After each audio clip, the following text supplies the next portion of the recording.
कितना कुर्सी का लालच हो। आज से तकरीबन 8-9 महीने पहले जब यहाँ पे नो कॉन्फिडेंस मोशन लाया गया था, उसमें वो चुनाव हार चुके थे, रिजल्ट पब्लिक डोमेन में था। फिर उसके बाद ये कोर्ट की शरण में चले गए।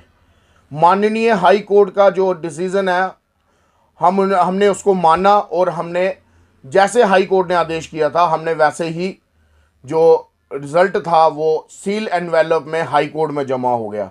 उसके बाद कोर्ट ने भी ये फैसला दिया कि डॉक्टर जोगेश्वर जी अपनी प्रेसिडेंट की पोस्ट हार चुके हैं, वो अब से उधमपुर के प्रेसिडेंट नहीं रहे। लेकिन बड़ा अनफॉर्चुनेट है कि एक उस 2-3 वार्ड के काउंसलर जो हैं वो उनको अपना प्रेसिडेंट मानते हैं, और वो भी अपने आप को शहर का प्रेसिडेंट मानते हैं। मैं कहना चाहूँगा कि अगर आप अपने आप को शहर का प्रेसिडेंट समझते हो तो जितनी शहर की तबाही और बर्बादी यूईडी डिपार्टमेंट ने की है, आप उनका भी इनॉग्रेशन कीजिए।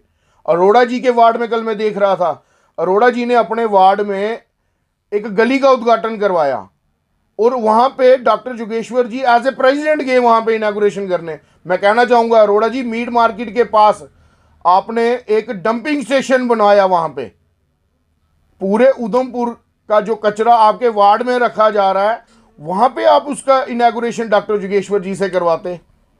पूरे वार्ड नंबर 10 के लोग सड़कों पे आए, उसके बावजूद भी उन्होंने नहीं सुना। लेकिन प्रेसिडेंट के जो इन्होंने इनॉग्रेशन करवानी होती है, वहाँ पे हमारे एक्टिंग प्रेसिडेंट खालसा जी वो वहाँ पे खड़े थे।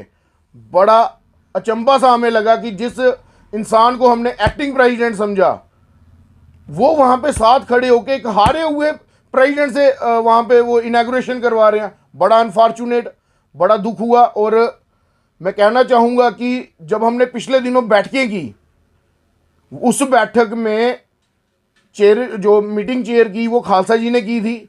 वहाँ पे 2-3 मीटिंगें ऐसी गई जहाँ पे एक्सियन को बुलाया गया, एक्सियन पीडब्ल्यूडी को बुलाया गया। 2 बार एक्सियन पीडब्ल्यूडी वहाँ पे नहीं आए।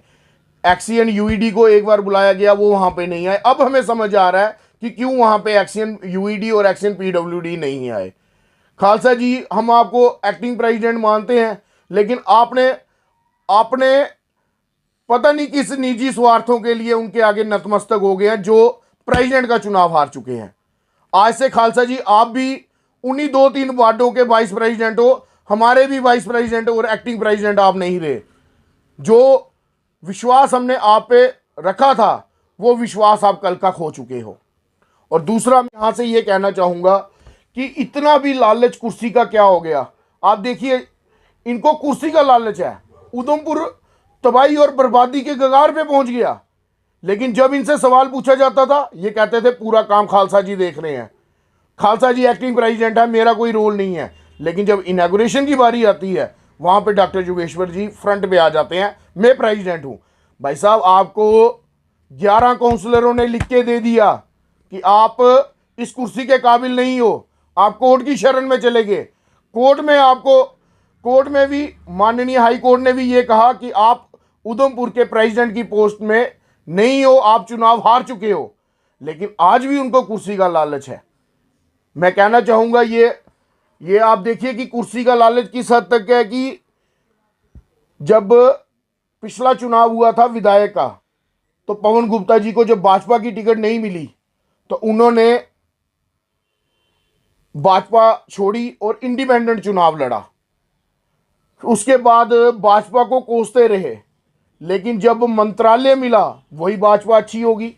6 महीने मंत्रालय इनके पास रहा, भाजपा बहुत बढ़िया होगी। 6 महीने के बाद जब भाजपा ने मंत्रालय वापस लिया, फिर ये इंडिपेंडेंट हो गए, फिर भाजपा को कोसते रहे। फिर जो हमारे नगर निगम के चुनाव हुए वो इन्होंने इंडिपेंडेंट लड़े, और चुनाव लड़ने से पहले ही इन्होंने डॉक्टर योगेश्वर गुप्ता जी को प्रेसिडेंट अनाउंस कर दिया। जब चुनाव का रिजल्ट आया, इनकी 4 के 5 काउंसलर इनके जीते। इनको लगा कि बिना भाजपा के अब हम यहाँ पे म्युनिसिपल काउंसिल नहीं बना सकते। पैंथर्स पार्टी सबसे बड़ी पार्टी बन के उभरी थी उस इलेक्शन में। इन्होंने लोगों की आवाज़ को दबाते हुए भाजपा से इन्होंने सांठगांठ करके सिर्फ अपनी कुर्सी के लिए इन्होंने भाजपा से सांठगांठ की और अपने भाई को प्रेसिडेंट बनाया। भाई साहब, इतना भी क्या लालच हो गया कुर्सी का। अगर आपको उधमपुर के लोगों ने रिजेक्ट किया, 11 काउंसलरों ने आपको लिख के दे दिया कि आप इस कुर्सी के काबिल नहीं हो, फिर भी आप कुर्सी का लालच कर रहे हो। मैं कहना चाहूँगा उनको कि अगर इतना भाई साहब आपको कुर्सी से लगाव है, जितनी मेहनत आपने अपनी कुर्सी बचाने के लिए की, चाहे वो कोर्ट में की चाहे बाहर की, अगर उससे आधी मेहनत आप उधमपुर की आवाम के लिए करते, उधमपुर की जनता के लिए करते, तो हम पार्षदों को भी ज़रूरत नहीं पड़ती आपके खिलाफ नो कॉन्फिडेंस लाने के लिए।